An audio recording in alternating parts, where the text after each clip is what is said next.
ठीक है। अब उसी समय तुमको पता चला 4 पेशेंट और आ गए। तो अब तुम मुझे बताओ जरा, वो जो पेशेंट जिसकी सर्जरी चल रही है उसका भी पेट खुला हुआ है, ठीक है, और तुम मुझे बताओ तुम क्या करोगे?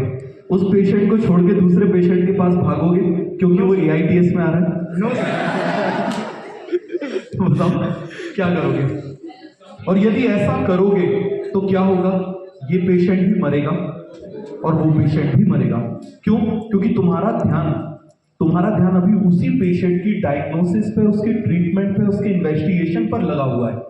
तो इसीलिए हमेशा याद रखो, आपको जब भी चूज करना पड़े करंट में और प्रीवियस में, हमेशा करंट को सिलेक्ट करो।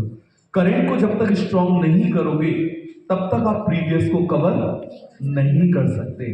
तो आप सबसे पहले क्लास में बहुत कंसंट्रेट होकर आप पढ़ो और जो आपका करंट टॉपिक चल रहा है उसको कंप्लीट करो। जब तक वो कंप्लीट नहीं हुआ, जब तक आपका ये पेशेंट कंप्लीट नहीं हुआ, तब तक पुराने पेशेंट को देखना नहीं, ना ही नए पेशेंट को देखना नहीं।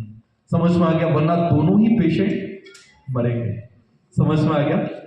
Yes sir.